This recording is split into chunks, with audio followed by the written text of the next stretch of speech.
Saya Iqbal. Kami dari tim Bulexis akan mewawancarai Ibu Kepala Sekolah Ibu Cahyanti Sriwigunani SPD MPD selaku Kepala Sekolah SMP Negeri 20 Pesantren dalam kegiatan P5. Selamat menyaksikan.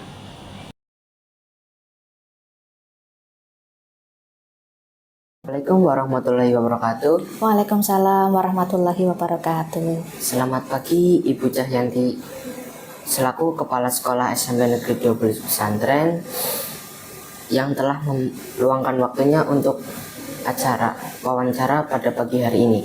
Selamat pagi juga Mas Iqbal. Ini perwakilan dari Bulexis ya. Iya. Apa kabar ini Mas Iqbal? Sehat? Ya, alhamdulillah sehat Bu. Ini apa tema wawancara kali ini?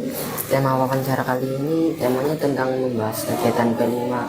Oh iya. Ya, oke. Baiklah, Bu. Langsung lanjut aja ke pertanyaan nomor 1. Silakan. Apa tujuan P5? Tujuan kegiatan P5 atau proyek penguatan profil pelajar Pancasila ya sesuai dengan namanya, penguatan profil pelajar Pancasila, maka tujuannya adalah memperkuat karakter peserta didik sehingga karakter peserta didik itu sesuai dengan 6 dimensi profil pelajar Pancasila. Dari 6 dimensi ini memang dimensi pertama ini yang perlu penekanan sehingga terus ada pada setiap tema yang ada, yaitu beriman, bertakwa kepada Tuhan Yang Maha Esa dan berakhlak mulia. Karena dengan kuatnya dimensi pertama ini, ketika seorang anak itu sudah memiliki keimanan, ketakwaan kepada Tuhan, kemudian akhlak mulia, maka akan mudah untuk membentuk karakter-karakter yang lainnya.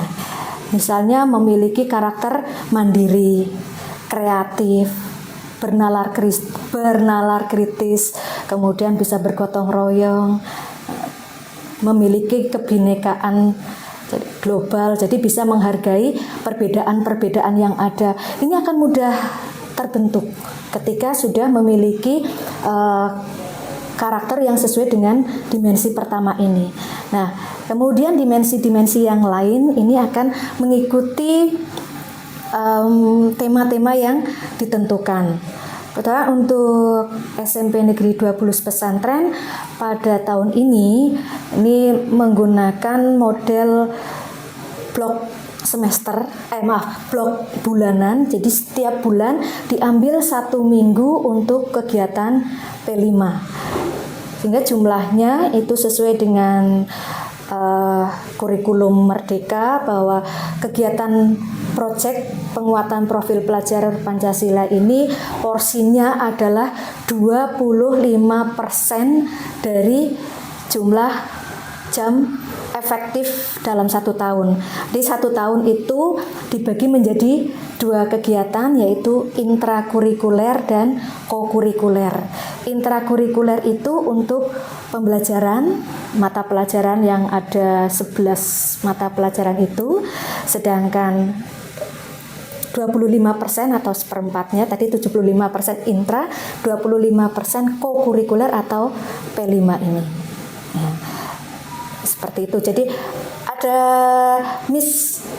seringkali itu terjadi kekeliruan, mispersepsi bahwa P5 ini untuk meningkatkan keterampilan ya. Jadi selalu praktek seperti itu harus menghasilkan produk, padahal tidak seperti itu.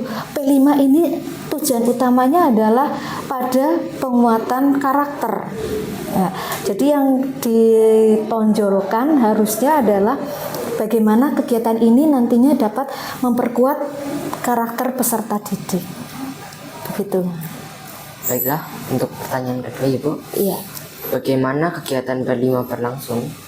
Ya, tadi sudah saya sampaikan bahwa di SMP Negeri 12 Pesantren pada tahun ajaran 2024-2025 ini mengambil model blok bulanan, maka tadi setiap bulan itu diambil 1 minggu untuk kegiatan kokurikuler atau proyek ini. Nah, di setiap jenjang kelas 7, kelas 8 dan kelas 9 ini masing-masing mengambil 3 tema dari 7 tema yang tersedia. Nah, kelas 7-nya 3 tema, kelas 8-nya 3 tema, kelas 9 juga 3 tema. Sesuai dengan petunjuk pada kurikulum Merdeka, 7 tema ini sebetulnya tidak wajib disampaikan karena ini bukan materi.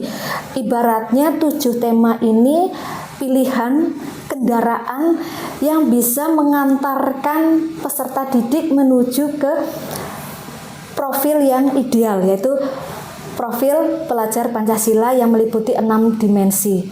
Jadi tidak harus 7 tema ini terselesaikan di satu fase dan boleh diulang. Seperti ini kebetulan kelas 7 dan kelas 8 ini memiliki tema yang sama. Kelas 8 dengan kelas 9 ada tema yang sama juga. Misalnya gaya hidup berkelanjutan. Di kelas 7 ada, di kelas 8 juga ada. Hanya jenis kegiatannya berbeda. Iya, Kalau boleh tahu itu 3 tema itu bisa jelaskan apa saja? Oke, di kelas 7 itu ada gaya hidup berkelanjutan, kemudian kearifan lokal, dan yang ketiga nantinya bangunlah jiwa dan raganya. Nah, kelas 8 ini mengulang lagi gaya hidup berkelanjutan. Tapi di kelas 7 itu gaya hidup berkelanjutannya ditekankan pada pengolahan sampah anorganik, sedangkan di kelas 8 organik. Kemudian di kelas 8 juga ada kearifan lokal ya, dan berekayasa dalam teknologi. Sementara untuk kelas 9 ini tema pertamanya adalah suara demokrasi, kemudian rekayasa teknologi, lalu yang ketiga itu kewirausahaan. Nah, tadi sudah ini contohnya ya dengan tema yang sama tetapi kegiatannya berbeda. Karena kalau sama nanti tidak menarik lagi. Bagaimanapun juga kita juga memperhatikan kebutuhan peserta didik. Kalau misalnya sama seperti itu berulang, mungkin mereka juga akan bosan. Seperti kearifan lokal itu juga bahan bakunya beda. Di kelas 7 itu pisang, di kelas 8 kelapa. Ya. Kemudian untuk tema ketiga ini yang merupakan tema terakhir itu bangunlah jiwa dan raganya, ini belum dilaksanakan.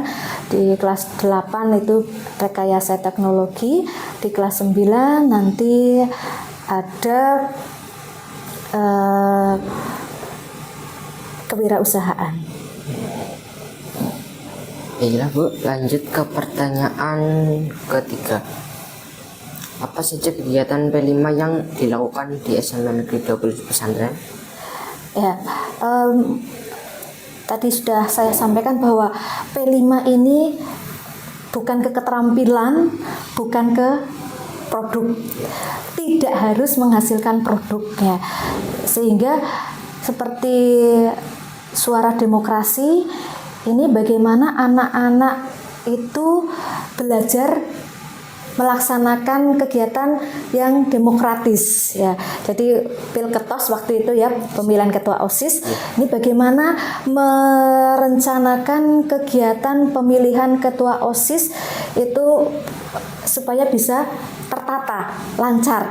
Sehingga anak-anak walaupun sebetulnya ini arahnya ke kelas 9, tetapi kelas 7 dan 8 juga merasakan dampaknya.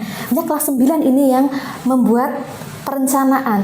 Di situ tidak ada produk tidak mengarah ke produk suatu misalnya market seperti itu, tidak. Tetapi anak itu menyadari bagaimana perencanaan kegiatan berdemokrasi. Kemudian nanti di kelas 7 itu yang terakhir, bangunlah jiwa dan raganya juga tidak menghasilkan produk. Karena kegiatannya lebih pada bagaimana peduli terhadap kesehatan jiwa dan raga. Ya, jadi bukan menghasilkan suatu produk yang bisa dipamerkan itu ada produknya, ini tidak. Karena tadi bahwa kegiatan P5 ini bukan kegiatan meningkatkan keterampilan tetapi memperkuat karakter. Makanya tidak semua kegiatannya menghasilkan suatu produk. Ya, tapi kalau seperti gaya hidup berkelanjutan itu memang menghasilkan produk. Kemudian kearifan lokal ada produknya. Ini yang menghasilkan produk. Tadi kearifan lokal memanfaatkan bahan-bahan yang tersedia di sekitar sekolah, itu bagaimana bisa mengolah, memanfaatkan secara kreatif. Kemudian berrekayasa dan berteknologi itu memang ada produknya, seperti di kelas 9 itu aquaponik, ini yang sudah dilaksanakan. Itu kelas 9 menghasilkan produk aquaponik dari galon. Di situ ada tumbuhan dan juga ada ikannya. Jadi satu media ini untuk budidaya ikan sekaligus juga untuk tanaman. Itu contoh produk yang sudah dihasilkan. Tapi sekali lagi bahwa setiap tema tidak selalu menghasilkan produk. Iya. Baiklah, untuk pertanyaan keempat, apa kegiatan P5 saat ini yang sedang dilakukan? Ya, saat ini baik kelas 7, 8 maupun 9 sedang melaksanakan kegiatan tema kedua di putaran terakhir. Di bulan terakhir tema kedua ini. Untuk kelas 7 ini sedang pengolahan pisang, bahan baku pisang. Kemudian kelas 8 bahan baku kelapa. Nah, tema keduanya sama. Sementara di kelas 9 ini akan membuat hidroponik. Kalau bulan lalu itu aquaponik, bulan ini hidroponik. Seperti itu. Berarti untuk yang kelas 9 kan itu hidroponik berarti memakai peralon ya, Bu? Ya, ini sesuai dengan kondisi sekolah, karena sekolah kita itu sekolah adiwiyata, sehingga kita juga mengembangkan kegiatan yang berkaitan dengan lingkungan. Ya, salah satunya itu untuk memanfaatkan lahan, kemudian tentang tanaman seperti itu. Lahan sekolah kita kan terbatas ya, dan ini sudah tidak bisa, ya saat ini belum bisa mengembangkan lahan yang ada untuk menanam tanaman. Maka ini peserta didik itu dilatih berpikir bagaimana memanfaatkan lahan yang ada, bagaimana bisa menanam dengan lahan yang terbatas. Ya, makanya ini hidroponik. Dia tidak memerlukan lahan yang banyak, media tanah tidak harus dengan media tanah, tetapi dengan media yang lain. Ya, makanya lahan yang terbatas itu bukan alasan untuk tidak bisa bercocok tanam. Ya, jadi ini peserta didik dilatih untuk berpikir bagaimana bisa bercocok tanam, bagaimana bisa mengembangkan tanaman ini, membudidayakan tanaman walaupun lahannya terbatas. Iya. Baiklah, untuk pertanyaan terakhir ya, Bu. Iya. Bagaimana pendapat Ibu tentang P5 yang sudah dilaksanakan? Ya, untuk kegiatan P5 di tahun ajaran ini, tahun ajaran 2024-2025, menurut saya sudah mengalami peningkatan jauh lebih baik. Ini terutama dari perencanaan dan pelaksanaan. Dari perencanaan ini memang dari awal tahun ajaran itu sudah terencana, temanya sudah ditetapkan, ya disiapkan. Timnya itu ada, jadi ada tim, ada fasilitator ya Mas. Di sini tim itu yang mempersiapkan segala sesuatunya, misalnya dari modulnya, kemudian nanti langkah-langkahnya itu apa saja, bahan yang diperlukan, yang harus disiapkan apa saja, ini adalah tim yang merancang. Nah, di setiap tema itu ada satu tim, maka ini ada 9 tim, dari kelas 7 3 tim, kelas 8 3 tim, kelas 9 juga 3 tim. Nah, ini tim yang bekerja, ini alhamdulillah sudah bisa bekerja dengan baik. Tim ini yang mempersiapkan kegiatan P5. Kemudian fasilitator ini adalah Bapak Ibu guru pengajar, mereka yang memandu peserta didik melaksanakan kegiatan P5 sesuai dengan rancangan dari tim. Ini sudah berjalan dengan baik ya, tetapi ya tetap masih perlu ditingkatkan. Harapan saya di tahun ajaran depan, tahun 2025-2026, kalau memang kegiatan P5 ini masih dilaksanakan, karena belum tahu kebijakan Mendikbudristek ya, tapi insya Allah masih. Ini baik perencanaan maupun pelaksanaannya bisa ditingkatkan, terutama pelibatan stakeholder yang ada. Ini peserta didik perlu ditingkatkan keterlibatannya, mulai dari pemilihan tema, mungkin nanti ada penjaringan, peserta didik bisa menyampaikan gagasan ya. Mungkin justru dari peserta didik ini bisa ada ide-ide kreatif. Oh iya, nanti ini bisa diangkat ya.